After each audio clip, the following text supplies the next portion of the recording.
trabaho agad. Ito talaga yung pinakagusto ko kay Pangulong Bongbong Marcos. Yung tipong walang pinapalagpas na panahon, oras, minuto, segundo. Biruin nyo, pagdating agad doon sa Saudi, trabaho agad. Yan o, trabaho agad.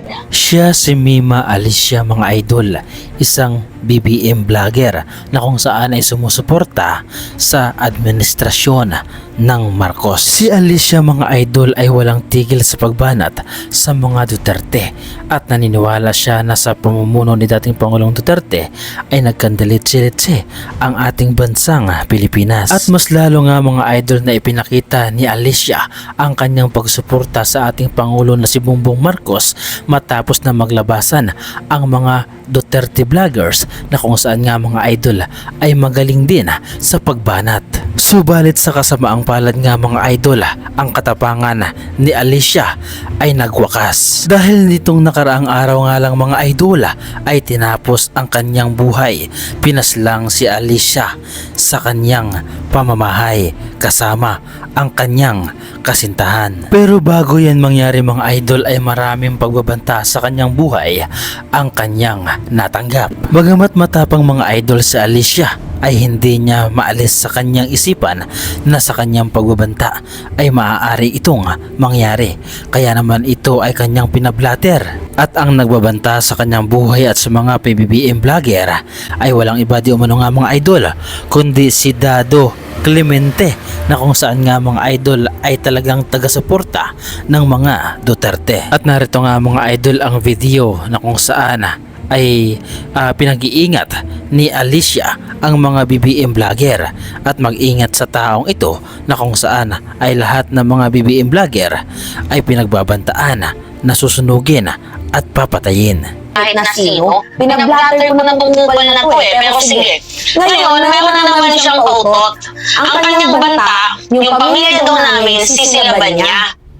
So yung pamilya daw ng mga vloggers na sumusuporta dito daw po sa administrasyon ni President Bongbong Marcos, sisilaban daw po ng kanilang intel.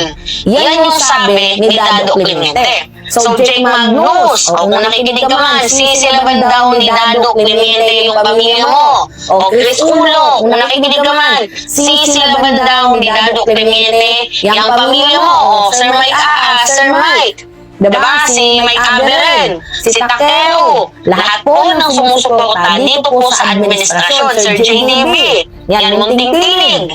Sisilaban daw po ni Dado Clemente yung pamilya ninyo at pamilya ko. Dahil nga daw po sa pagsuporta natin dito kay President Bongbong Marcos. Alam niyo, meron pong update dito kay Dado.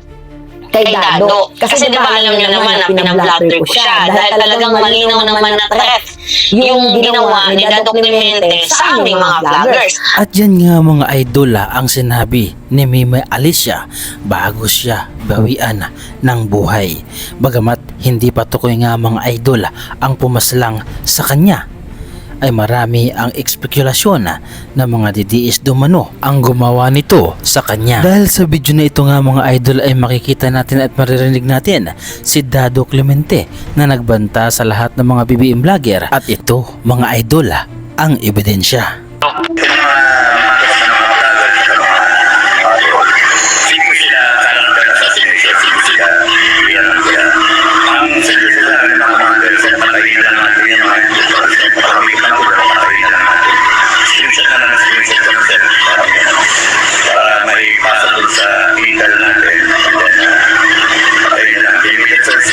At yan nga mga idol si Dado Clemente na kung saan ay pinangalanan ni Mima Alicia at kanya itong pinablatter.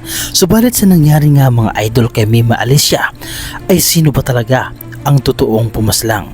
Dahil si Dado Clemente nga mga idol ay nagbanta lamang sa kanya, subalit wala namang ebidensya na siya talaga ang pumatay. Ganon pa man mga idol ay maaaring ituring si Dado Clemente na person of interest dahil ang kanyang mga pagbabanta ay talagang malinaw na kanya itong sinabi sa publiko at sa social media. Subalit alam nyo ba mga idol na sa nangyari kay Mima Alicia ay tila marami ang natuwa marami ang tumatawa at marami ang nagsiselebrasyon na sinasabi nila na buti nga daw at nangyari ito sa kanya dahil napakadaldal daw, galing magsalita at magaling din manira. Kaya naman ang sinasabi nila nga mga idol ay buti daw at nangyari ito sa kanya. Subalit para sa akin nga mga idol, ito ay hindi patas at sinasabi rin nila na ito ay isang karma. Hindi ako naniniwala mga idol na ito ay isang karma dahil ang ginawa sa kanya ay sinadya siyang patayin. Ang karma na sinasabi mga idol ay ito ay ang nagkasakit ka ng maluba, nagkaroon ka ng hindi magandang pangyayari. Subalit sa kaso ni Mima Alicia, siya ay pinatay, sinadyang patahimikin o di kaya naman ay ginantihan dahil sa matatapang niyang pahayag. Bilang isang vlogger mga idol ay kinakailangan natin na maging mahinahon sa lahat ng ating mga pananalita, sa lahat ng ating mga sinasabi.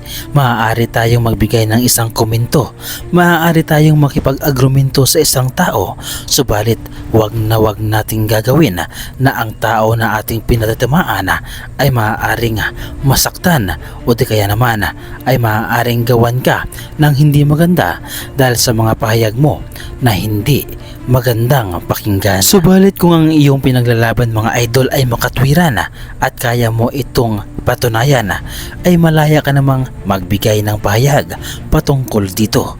Maglatag kayo ng mga ebidensya at kung sakali nga mga idol na mayroon na mangyari sa iyo ay maaari mo itong harapin sa korte. Pero sana ay huwag naman sanang umabot sa ganitong pangyayari na kung saan ay patalikod kang pinaslang at binaril pa ng walang pakundangan. Tandaan po natin mga idol na kapag ginawan tayo ng masama ng isang tao ay huwag nating gagantihan. Maaari natin siyang ipanalangin at maaari din natin siyang gantihan sa mabuting paraan. Subalit tayo bilang tao ay hindi natin hawak ang ating mga damdamin. Ang mga emosyon natin ay talagang natitrigger minsan kapag tayo ay nakakarinig ng mga masasamang salita. Subalit kapag mayroon tayong Panginoon sa ating buhay ay maaari nating maiwasan ang mga masasamang salita at gawain na maaaring lumabas sa ating mga bibig. Kung kayo ang tatanungin mga idol, sino ba talaga ang pumaslang kay Mima Alicia? Sino ba talaga ang punot dulo at sino ang mastermind sa pangyayaring ito? Ano ang masasabi ninyo mga idol sa reaction video na ito at ano ang inyong opinyon patungkol dito? Ibahagi niyo naman mga idol ang inyong reaksyon at opinyon sa ating comment section.